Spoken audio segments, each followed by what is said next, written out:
guys, welcome back to Prepping in Progress. I'm Steve. And I'm Kim. And today we're going to be playing in the kitchen.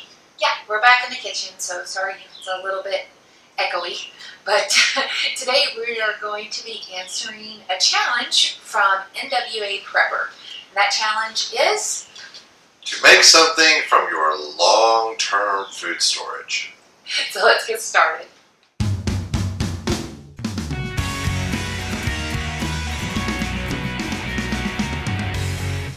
Alright guys, like we said, NWA put up a challenge to all preppers to cook something using their long-term food.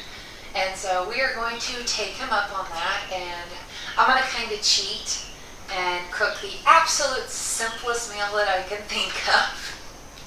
Mainly because I want anybody to be able to try to do this. Okay. And so it's a kind of cheat, but it's actually, I'm going to try to, wink, wink, nudge, nudge, y'all should try this out because it is super simple. Most people do keep all of these ingredients in their long-term food storage, and so it would be very easy to get a hold of them to try this out.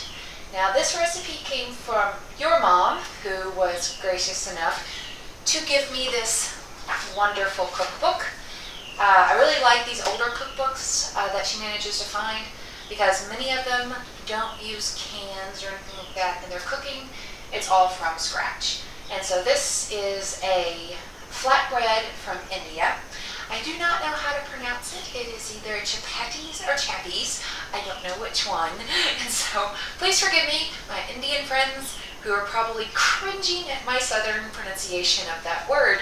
It's spelled Chapatties. Chapatties. Chapatties. I don't know. It's a flatbread from India, but it has the simplest ingredients I've ever come across when it comes to making bread.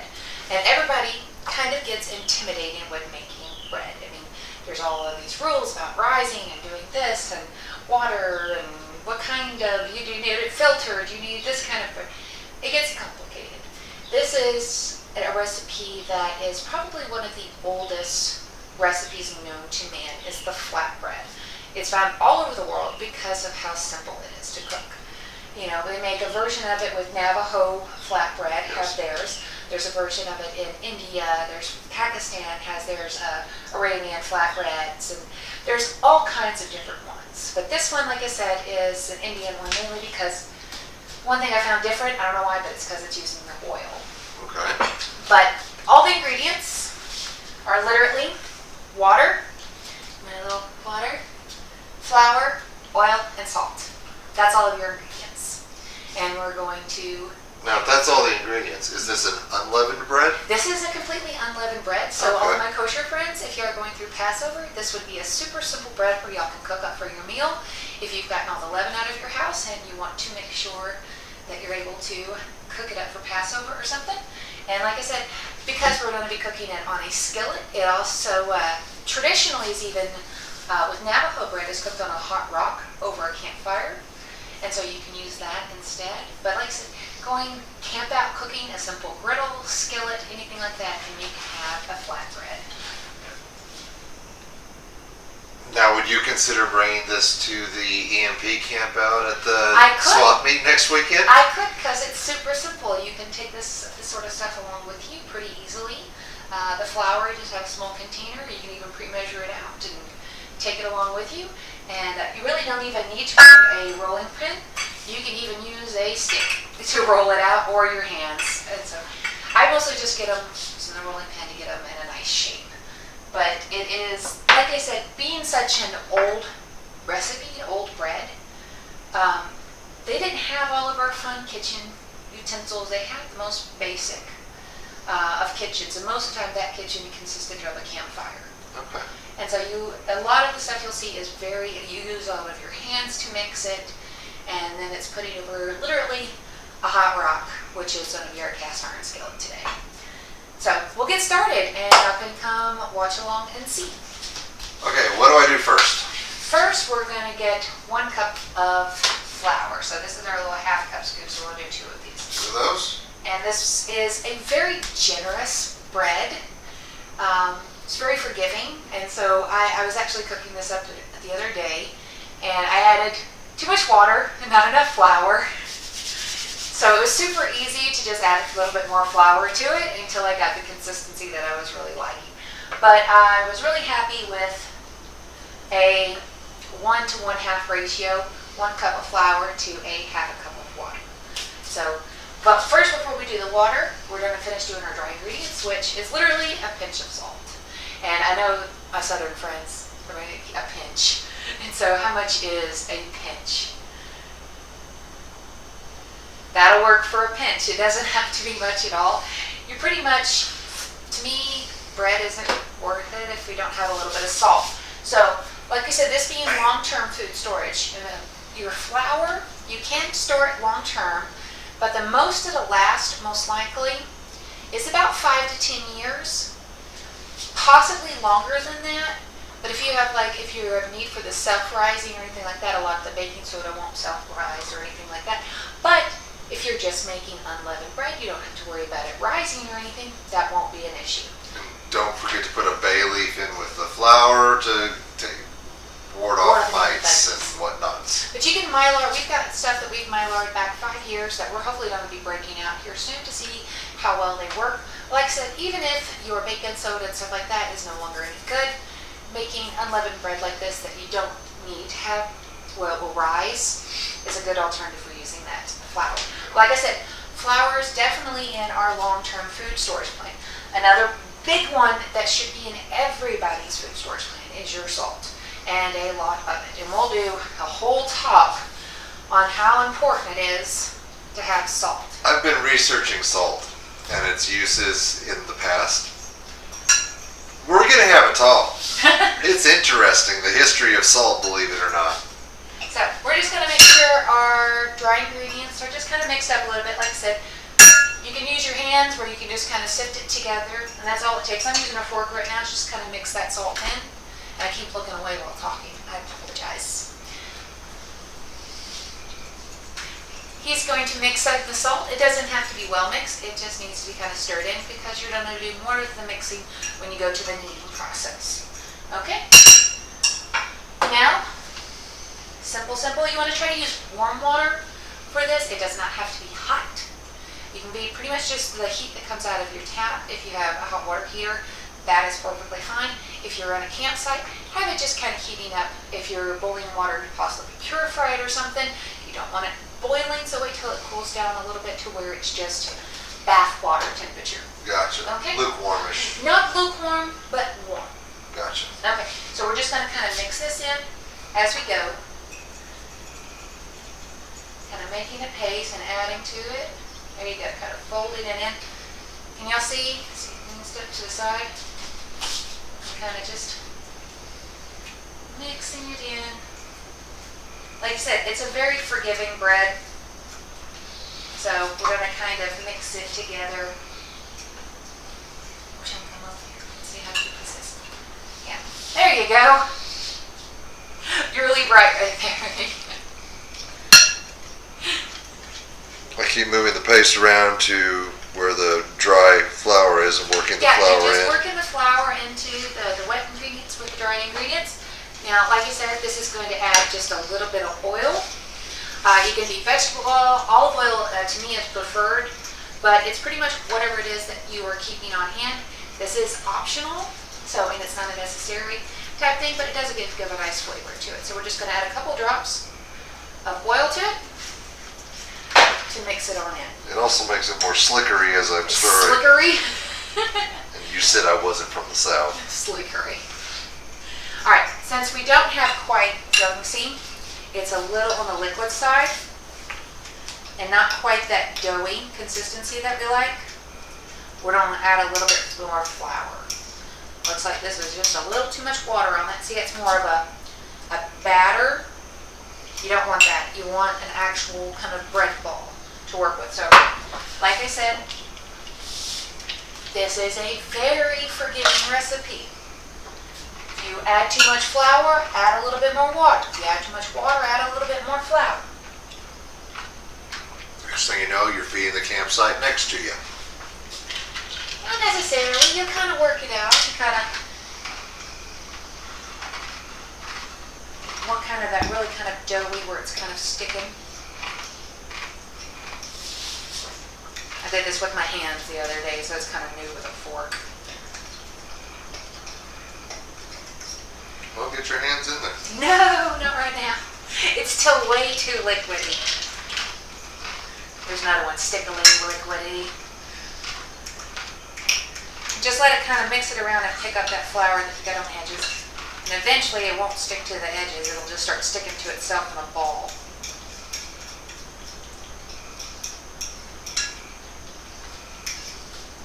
Just add a little bit more flour. We're adding it gradually because, like I said, I don't want to add more water to it. So we're just gradually adding a little bit of flour at a time. Did you put in 1 scoop or 2 scoops? Okay. You said 1 cup of flour. It was a half cup. I might have to up it to 1.5 cups. There we go. Now that's starting to look more like dough. Okay. See? That's what I'm saying. A lot of this is just trial and error. See, it's still a little bit sticky on certain parts of it. Okay. I began to see the logic. Well, I mean, I've made bread with my, mom as a child, and even on my own, but I've never made this particular recipe or this flatbread. So it's the same principles, but it's been a while. Like I said, it usually is not this sticky. Like I said, I think I added too much water to it. So, but like I said, that's the cool thing about this recipe. If you kind of mix up the mixtures a little bit, it's not that big a deal. You just keep adding and playing around. Because it has so few ingredients to it, you can add and take away. Why don't we go ahead, while I'm kneading for a couple minutes, we'll go ahead and preheat the oven. Oven or skillet? Skillet, sorry. I was thinking Dutch oven. But no, we're just going to use my little cast iron skillet here. We're going to put it on about a low to medium heat. You don't want it too hot because they'll fry these little things like crazy. And it's fried bread, but it is not deep fried bread. Trick with your oil.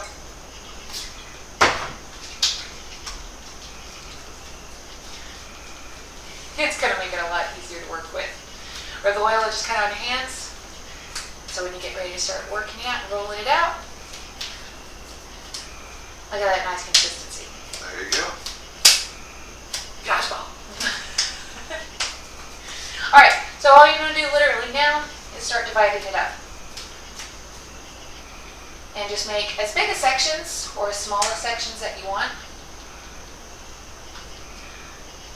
Okay. And you're going to roll those up. The oil in your hand really helps when you're rolling them. Do you want to try one? Put some oil in your hands. Let me wash them Wash first. them right quick. Like I said, you don't want them too big because you're going to roll them out.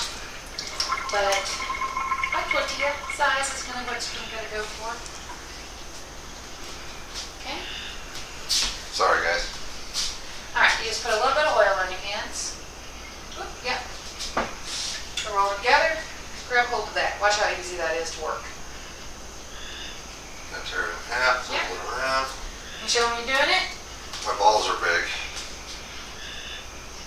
Should I cut that in half? Yes. Thank you. Just use that one as its own. See? About big, about dumpling size. Okay? You can play around, like I said, with different sizes. That's like, everybody knows the rules about flour. You gotta make sure you have a little bit on your rolling pin so it doesn't stick. Right? And if it sticks a little bit, it's no big deal. Like I said, difficult bread is delicious bread.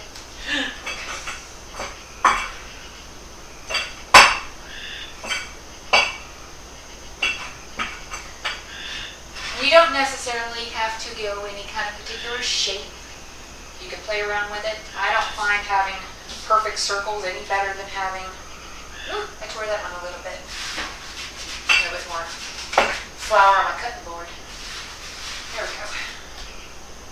I tore that one. See, that's the cool thing about it. You don't want to overwork it because it will make it tougher. Okay? So we're just kind of trying that again. And just trying to do basic. I'm going to make these a little bit thicker just because I like it when they kind of fluff up a little bit. You can make them as thin as you want to. So you can get them pretty close, and you can even, this is how they would have done it when they came up. Kind of stretch them out a little bit. Like on the sides, okay? We kind of stretch it out. We'll put a little bit of oil, not a lot, because you don't want to over oil these guys.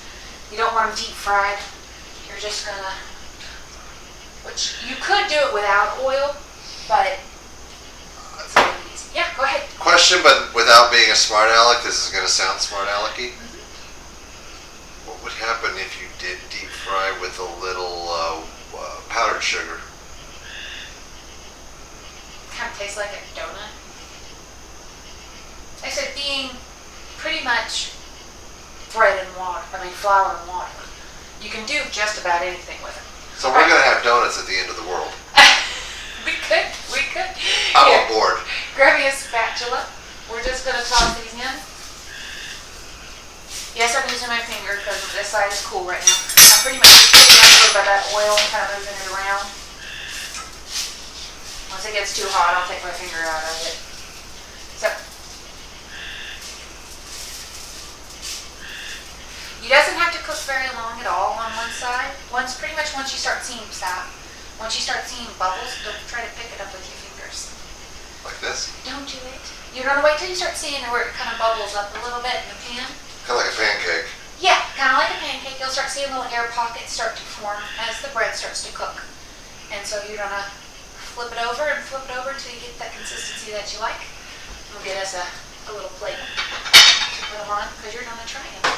While that's cooking up, I'll have Steve watch it. When he sees bubbles, flip it. And I'll start working on these. All right, that should be good to go. Whoop. I got blood on me. All right, pop it on. Put it on the plate. We'll show the nice people. It's very hot. It's just one of them. Kind of looks like it's a very simple flatbread. And the cool thing about it, because it's very simple in its flavor and its construction, is that you can do practically anything with it. If part of your long-term food storage is refried beans, they make excellent little burritos or tacos.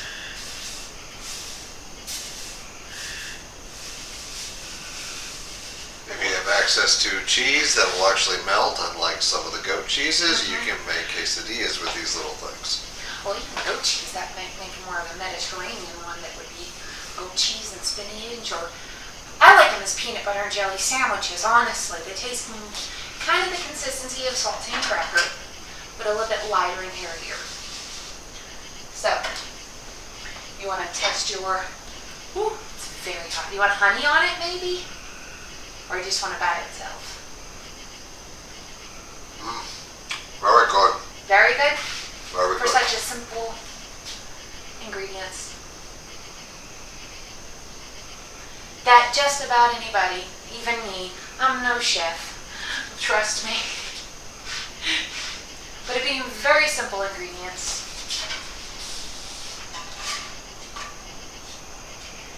And you can whip these flatbreads up, like I said, over a campfire very easily. So, give us a minute. We're going to finish cooking the rest of these up, and we'll be right back. Okay, guys, we got one last one cooking. They don't take up very long. They're just kind of time consuming because I'm doing them one at a time. If I had a big griddle, that'd probably be better. Have a bunch of them going at once. But got them going on here. This is kind of what they look like. Like I said, they come out kind of different, whatever shapes and sizes you throw them in there like. So, yeah, this is one of them. You want that one to be yours? But I've actually got some assistants that I'm going to call in. They haven't ever tried these before. And so Steve's the only one that's actually eaten them. So, come here, you two. There's trouble one. Come on, here, I love you. Trouble one. And trouble two. Okay. You don't have to have the big one. You can go with the smaller ones. You want the super hot ones or the older ones. Okay. You want to taste test Mama's flatbread. Huh?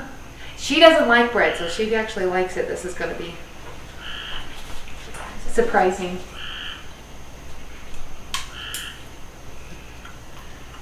It's great.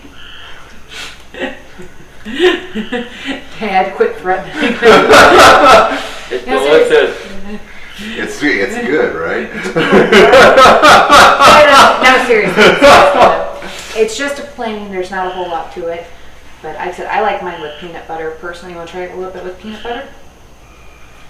The warmer it is, the more the peanut butter melts. Yeah, it's kind of melty, yummy, gooey peanut butter. Honey, could you give me... Oh, one second. I forgot to get a knife. So, here's your meal. You have PB&J's. Well, without the J's. Do you want to try it with a little bit of peanut butter? She's just going to town on it. You know what would be really good? Your guacamole dip. Yeah. Yeah. You want to try some of your guacamole dip? Sure. Quit threatening her. I do nothing. Nothing. I'm good. I'm very good. Seriously though, how's it with the peanut butter? Pretty good, huh? Tearing it up. What do you think? You're eating it. So That that's actually good is a sign. good. A thumbs up from the girl spawn. Yeah. There, tell them say it's good bread. It's good bread. But there you go, NWA Prepper. There's our meal that we made out of our long-term food storage. I know it's simple, but that was on purpose, I promise. It was so anybody can try doing this. Very easy, very versatile. Like I said, you can make anything from PB&J's. These are actually really common in India to have with their curries and so with your rice and things like that. Oh yeah, take that one off. I'm going to be burning that one. Okay. So they're very common to have with your curries and things like that. So, yeah, try them out, see if you like them, and there you go. Hopefully this helps with some of your ideas. Bye, guys.